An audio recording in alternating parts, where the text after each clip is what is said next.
that is empty as our representatives in that industry. Think about that. So ultimately, there will be 6 Negroes that will be on the team that they will parade out to us, and we will champion them because we want a peace, and we will never see them again. Yeah. Meanwhile, our brothers who know how to grow, package, distribute, and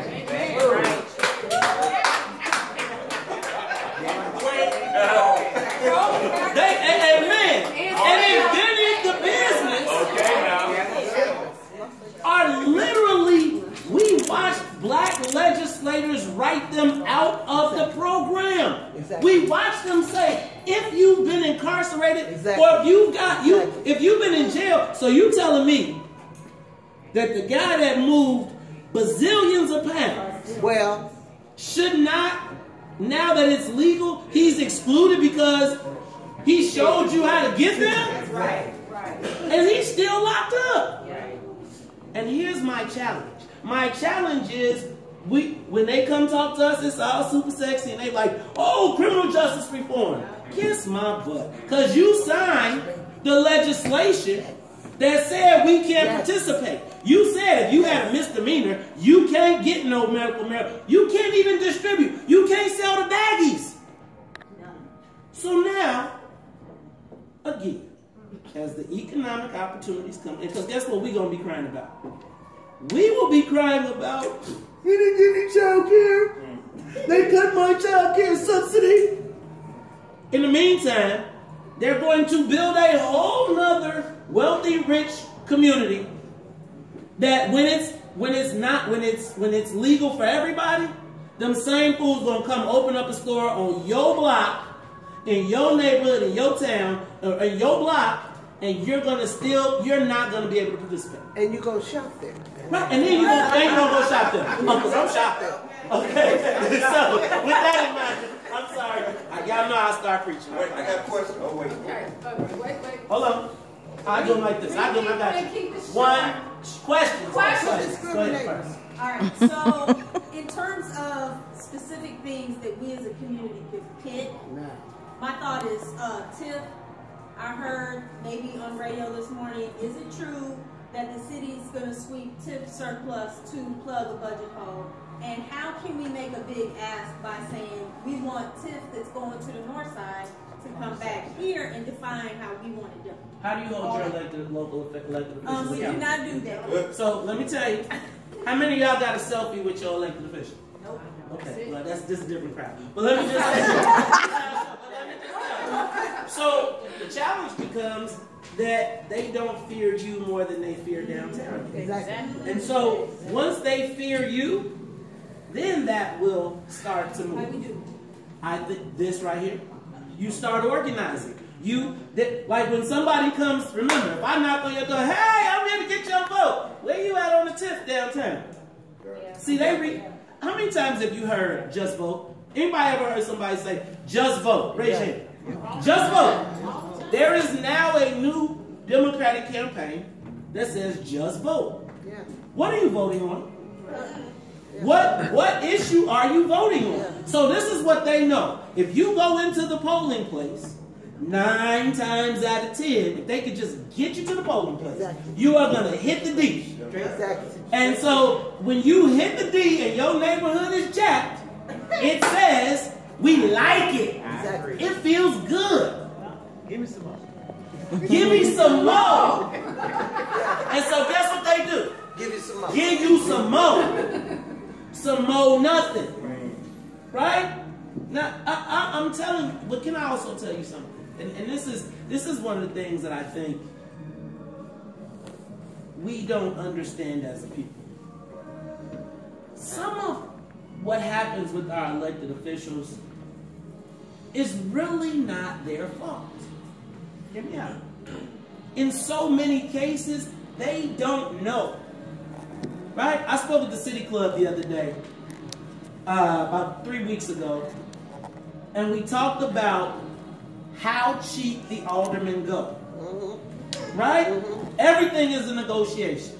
But our aldermen don't even know what to ask for. They so grateful when the rich white boy walk in the room that they willing to even talk to him that they'll take the community center, right? So people rag me for this, but I'm gonna tell you, I just saw it happen again yesterday. We don't know, our elected officials don't know how to bargain. They don't even know the chips that's on the table, right? Yes. So when a guy comes and tells you, I'm about to build a tower, 3 towers, that eventually are going to make me $1 billion, and they say, I'm gonna give you a $250,000 community center, and you happy? Sucker. Black lollipops. But it's not even the black lollipops. It is that they don't know. So I'll tell you a secret. When I worked, one of the best and worst things that ever happened to me is I worked with the Latinos. I worked with the boss from HDO, right? And before he was the boss of HDO, he was the head of intergovernmental affairs for the city of Chicago, right? And as the head of intergovernmental affairs for the city of Chicago, the aldermen used to get appointed. Like if somebody went away, they would get appointed. Do you know what he told me they look for in black aldermen that they appointed? That they be the dumbest, least educated, and I'm not saying that to disparage them. It is, they literally had a strategy. The less education you had, the higher they would push you. When they saw Barack, they was like, get out of here. Right? Up and out. Rahm Emanuel, up and out, the policy, and they bring in, you don't see smart black elected officials initially, right? Springfield, same thing. They was used to, and what we thought was by just going and screaming and hollering, I'm going to cuss you out. They give you $10, they'll give you a little $100,000 something. You felt like you was doing something. They'd be like, ooh, this legislator cuss you out. And they thought they came back with their $100,000. Well, now, y'all, we have to recognize that we go too cheap. I'm not against the Obama Library, but when I see that they done raised $250 million, hey, Joe, you got to do better. You got to come harder. You got to do something way, way, way better. And we got to stop going cheap. Now, I got to do something real quick because my niece just walked in here, so I got to say what's up to the Rego Babo. Thank you for coming on Saturday afternoon. Okay, I'm sorry. Go ahead. Okay, 2 more questions, and we let your answers be short. I can. Preach! Okay, so I'm going with you, Dr. Adams, and then I'm going to get you, James. Go ahead. I don't have a question. I want to sort of direct us to the agenda of the day, which is to talk about what we want. We generally spend our time talking about what we don't want, or we spend our time talking about what's wrong. We do not see ourselves as being able to craft our own agenda and really achieve it. So we come from that deficit position that Wade Mays is talking about. We ain't got no, and fill in the blank. When really, we're full of assets. And so we talk about what are those 5 things that we want to hold the candidates to who are asking for our votes. Before 2:30. I don't want us to look at, to have come here all this time and not do that. Let's really just line them up. Okay? So, I would say number 1, because I'm engaged in this Obama Presidential Center and all those other things. And that is that we have to come up with an agenda that allows the people who currently live in this community to be able to stay in it. So some things that have to do with the taxes for our seniors in their homes, because I don't object to property values increasing. I objected when mine decreased 300% a few years ago. So I'd like to see him come back up.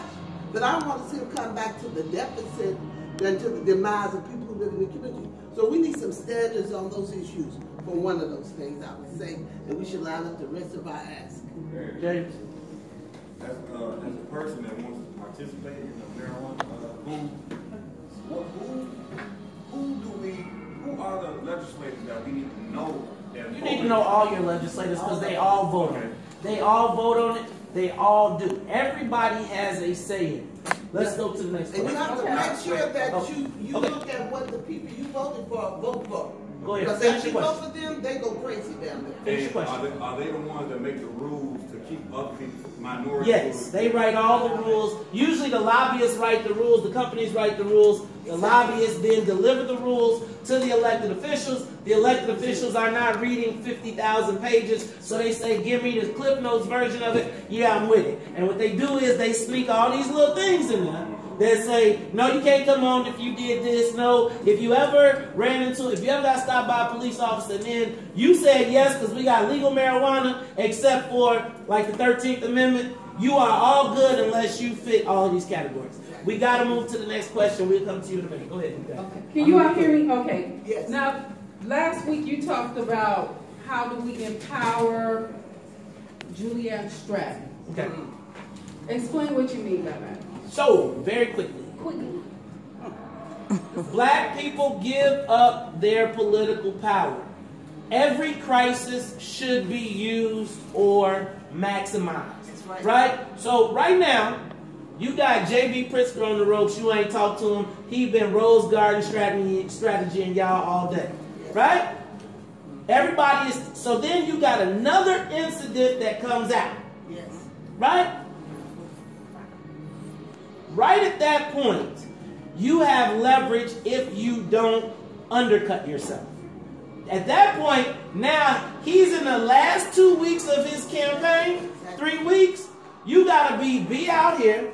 We want this, we want that. At that point, though, instead of Juliana jumping to the side of the white folks to undercut the black people, she could have empowered herself in the campaign, and we could have empowered her by Juliana saying, I don't know what happened, but I'm going to get to the bottom of it, and I'm going to hold JB and everybody beneath that accountable. And JB, because here's what's going to happen.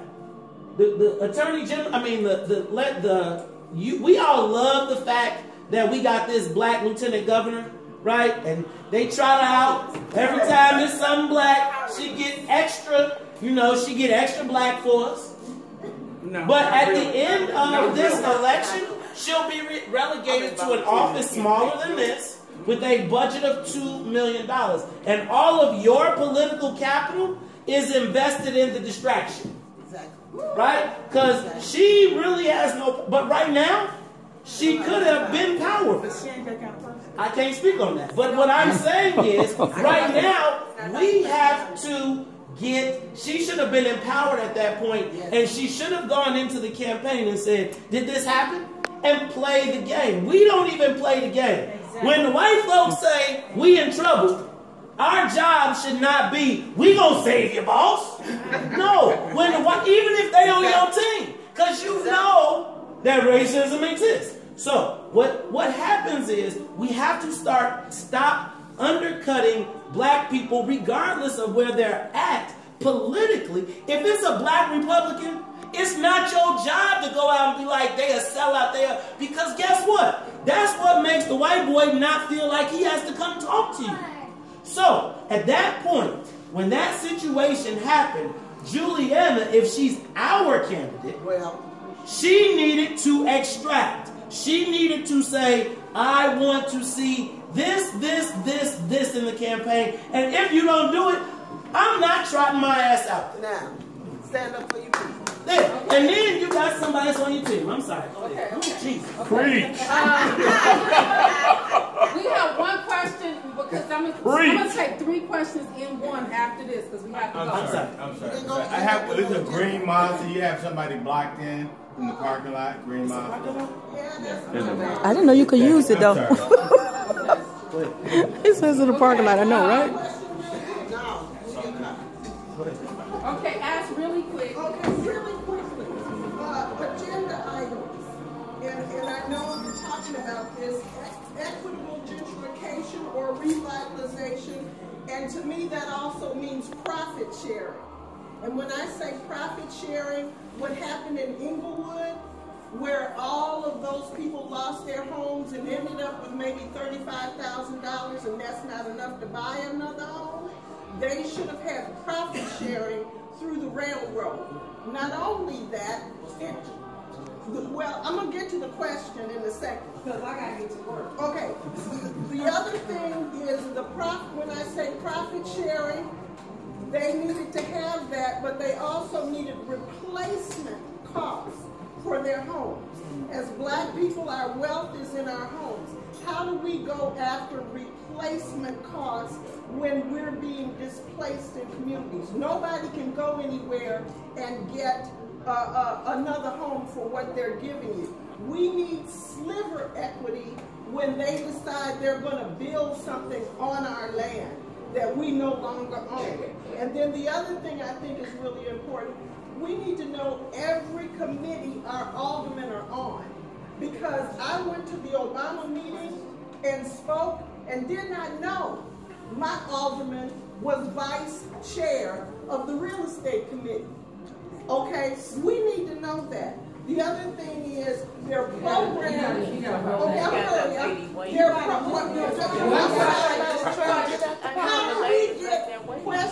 How do we get programs that exist on the north and northwest side that give subsidies to home value for those residents through the city that we don't have over here? How do we get that? It's really advocacy.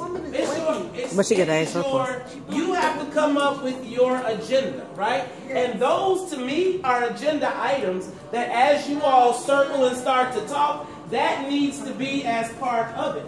And then once you identify what your agenda is, you take that to everybody. Nobody comes to no network, neighborhood network, unless they answer these questions. And I'm going to tell you, stop making the plan to leave. Yes. I'm not yelling at you, but like I'm saying, people are saying, how do we get our equity? Your equity is going to come when you stay. When you stay. Okay. Somebody had a question. Who has had a question? This is going to be 3 questions in one that you have to ask. And please, we do not need a thesis. We just need a question. Okay. So, what are some of the options? I can't